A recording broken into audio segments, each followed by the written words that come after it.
So let's be honest, some grammar lessons are basically teacher karaoke. The teacher performs the present perfect for 20 minutes and students watch politely. Everyone pretends this is learning. Then the practice activity starts and the students immediately write, I have went. Painful. Today, I'm going to show you 5 ways to make grammar lessons more student-centered, more active, and much less painful. Because grammar does not have to be a lecture, and students do not need another 10 minutes on the past participle while their souls quietly leave the room. So the first technique is grammar detective. Instead of explaining the rule first, give students examples and ask them to find patterns. For example, write on the board these sentences. I have visited Thailand. She has eaten sushi. They have finished their homework. Then ask, what word comes after have or has? What changes with he or she? Are we saying exactly when it happened?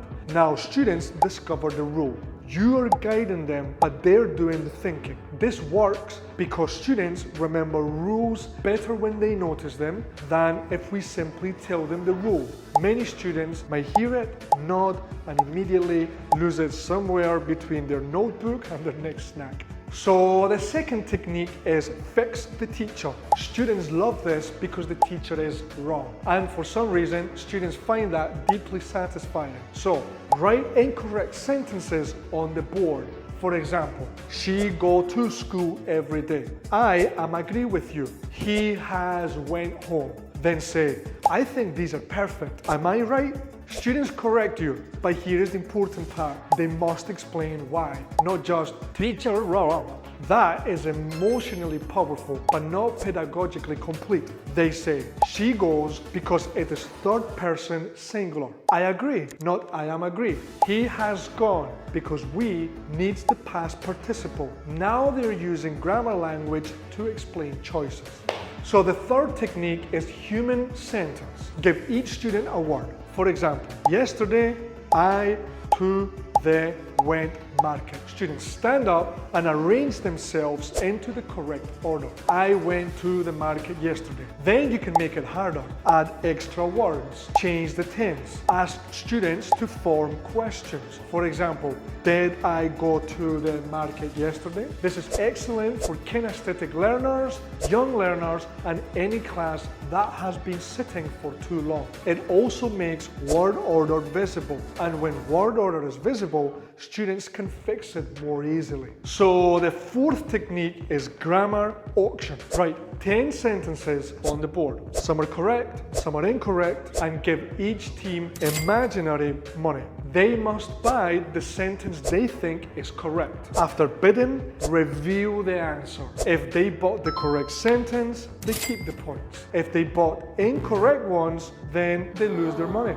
This activity creates suspense, and suddenly grammar has risk. And apparently, the moment imaginary money appears, students become intense business professionals. So the key is to discuss the sentence after each round. So why is it correct? Why is it wrong? How can we fix it? Because that discussion is where real learning happens. And the fifth technique is personalized grammar. This is the one teachers often skip. After students understand the form, make them use it to talk about their own lives. If the grammar is present perfect, ask, what is something you have never tried but want to try? What is a place you have never visited? What is something you have done this year that you're proud of? If the grammar is comparatives, ask, what's better, studying online or in class? What's more difficult, speaking or writing? What is the most useful app on your phone? Grammar becomes meaningful when students use it to say things that are real, not just the cat is bigger than the dog. I mean, poor cat, poor dog. They've been carrying English grammar examples for decades. Let them rest. Now here's a simple structure for a student-centered grammar lesson. First, show examples. Second, let students notice the patterns. Third, check the rules together. Fourth, practice with a game or correction task. And fifth, personalize it through speaking or writing. That structure keeps students active. You're still teaching, but you're not doing all the mental work for them. That is the big shift. A teacher-centered grammar lesson says, listen to me explain. A student-centered grammar lesson says, look, think, test, use. And that is much more powerful.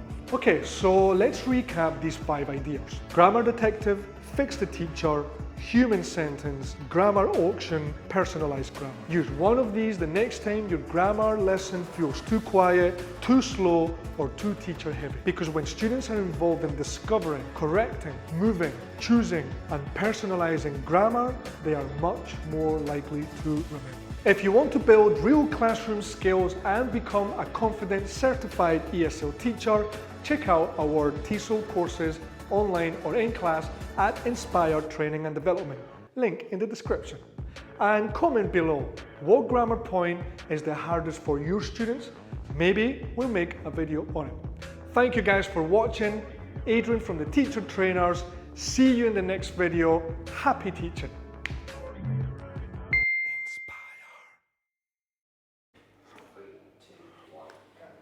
When find it, should be like a pedagogy, pedagogically,